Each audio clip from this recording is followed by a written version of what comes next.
We're making Dungeons and Dragons with African mythology real. We have all the details. Paladins are Fa Simba, fighters are Kulu Kulu, barbarians are Jofu Rub, bars are Enso, druids are Kwari Ishmari, clerics are Olole, rogues are Usalidi, rangers are Nakota Beck, artificers are the Olori Ogun, monks are the Sufi, sorcerers are Nkawaz, wizards are Nwakwe, and warlocks are Nwabs. It's okay if you didn't understand any of that. I didn't understand it either.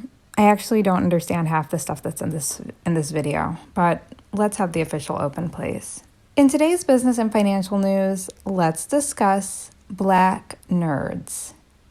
What does that have to do with business and financial news? Let's not ask those questions right now. Recently, I matched with this guy online, and he describes himself as a nerd. I was thinking, well, what is a nerd? And what is a Black nerd? And if I have to research Black nerds, you know what that means. We have to research Black nerds.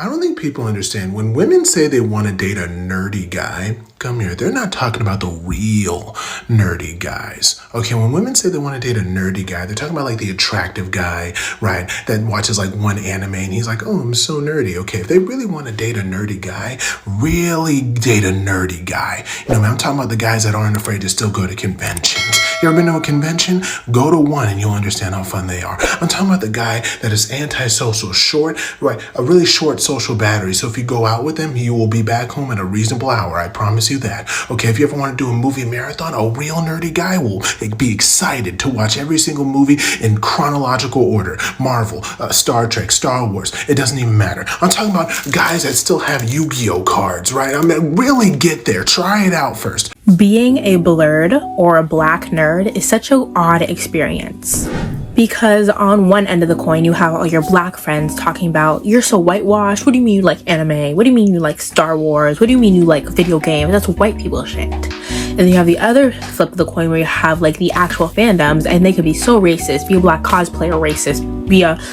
a Black theorist, people will be racist to you.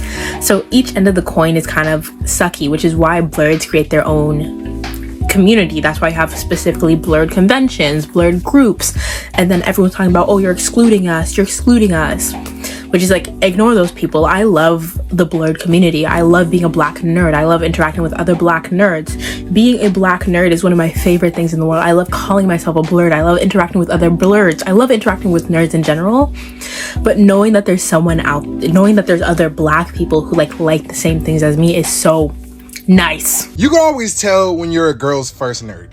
She'll ask one of those dumb questions like, oh, you ain't hit me up in a minute. Who you talking to? I'm on Marvel Rivals trying to go platinum. I'm locked in on this model kit right now.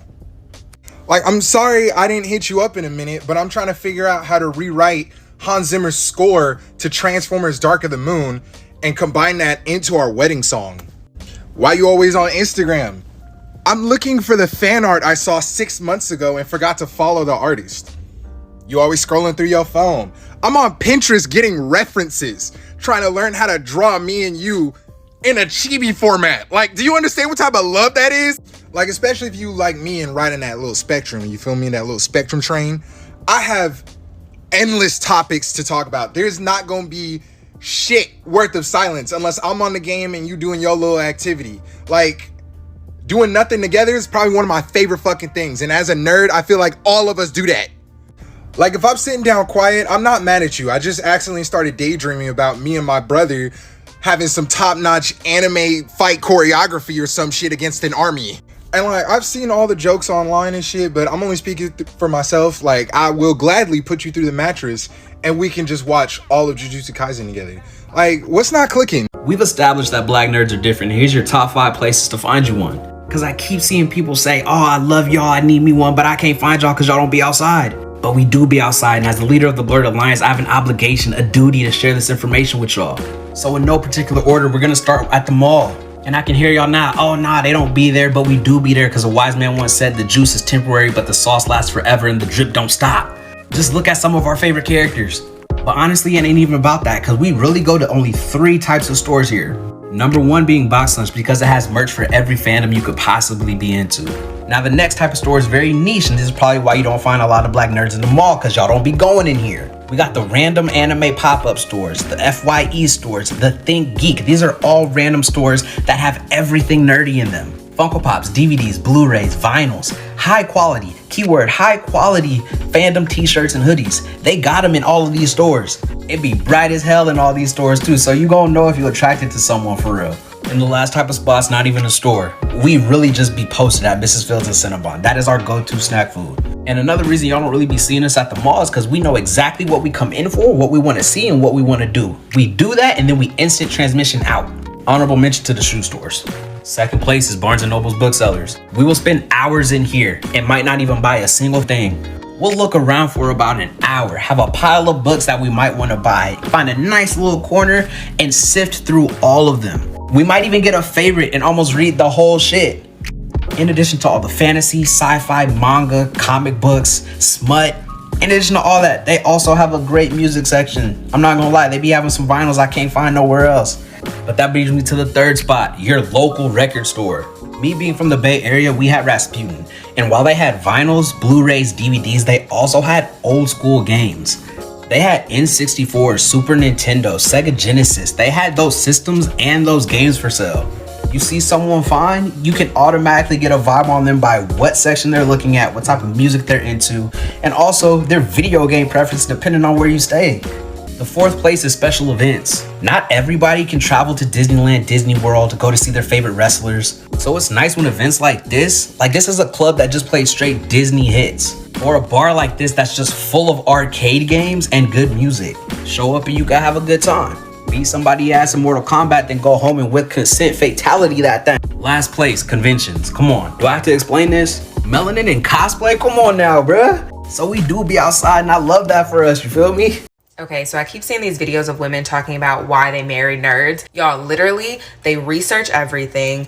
You learn so much about stuff you didn't even know existed. You have tech support at your fingertips. They're typically really sweet and great personality, sense of humor. Sometimes the sense of humor is a little off because you be like, what, let me Google that. And they also don't really like party and go out too much. They spend their times like doing nerdy techie stuff that really genuinely bring them joy. For instance, my first boyfriend built robots for fun. Like, he was literally in a club where they build robots, and I thought it was the cutest thing ever.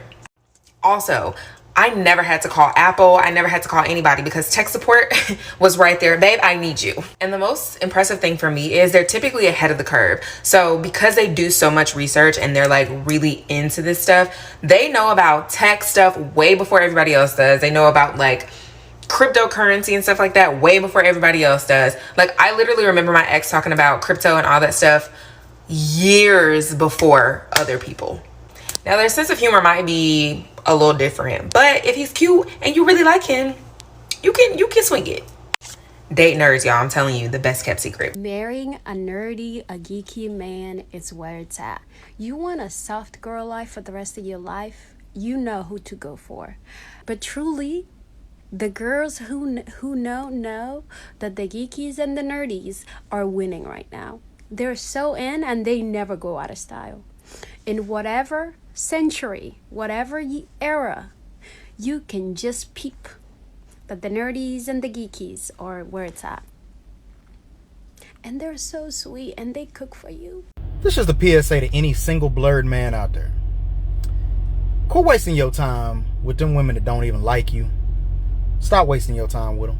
Quit wasting your time with the Instagram girls who don't even know you exist out of the 100,000 guys they have. Quit wasting your time with the TikTok girlies and getting in them DMs because they basically the same. Now, they more down to earth, but the truth is they probably don't notice you out of the few hundred guys that they get DMs from too. Go after that girl that like you. Go after that girl that you had organic conversation with.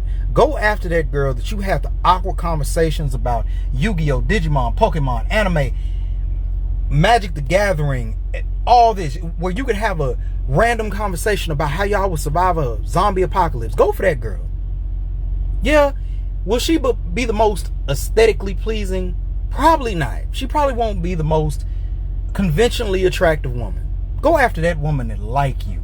Go Go after that woman that legitimately loves to have conversation with you. Go after that woman that you can have conversation with for hours. Go for her. Go for her.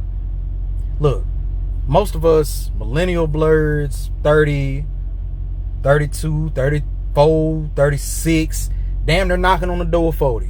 Man, we ain't getting no younger. You ain't got to rush nothing, but I promise you this. Go after that woman that likes you, that you have that organic chemistry with.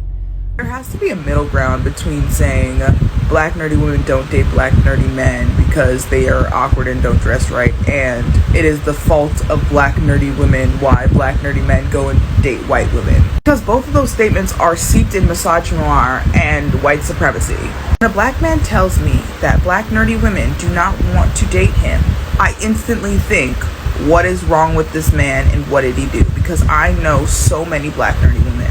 I know when I feel unsafe around a man, I do not tell him any of the stuff I'm interested in because I know he'll weaponize that against me. It's not about how you dress, it's not about how you talk, it's not about how you look. Does that woman feel safe around you? All that other stuff is secondary. Do I feel safe around you? That's the question. I am a blerd, a proud black nerd, yes. I'm a proud black nerd as well, but I haven't always been proud. That's why I wrote this book, Weirdo, the Nerdy Kids Instruction Manual for Self-Love and Self-Confidence, to help everybody embrace all the things about them that are different. How did you learn to love the things about you that are different? You know, I always thought that being nerdy and weird was my superpower, and I always felt in school, why do the popular kids get to dictate who's popular?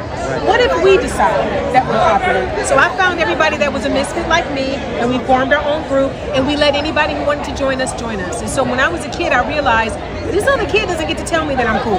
I'm cool because I'm kind, because I'm smart, because I love fun things like Star Wars and Legos and Muppets. So we get to decide. And I think we need to remind kids that it's our choice. Don't let someone else tell you who you are. One thing about it, and two things for sure, I could not date someone who's not a nerd. Like, I need to be able to geek out with somebody. Like, we have to be able to blur it out together. If not, then baby, this is just not going to work. Like, I am so sorry. You are not too cool to not want to talk about the lore of Adventure Time. Can we talk about the multiverse theory? Like, really? Like, you are not too cool to not geek out with me. Like, so, yeah, that's one thing that has been a deal breaker recently in relationships. Like, if you think you're too cool, yeah, no, this ain't going to work, baby. This ain't going to work. You're not going to, like, binge Marvel movies with me? We can't have a Harry Potter fest? Like, baby, this ain't gonna work, this ain't gonna work. Especially if you don't like romance anime, this is really not gonna work, babe. You have to go.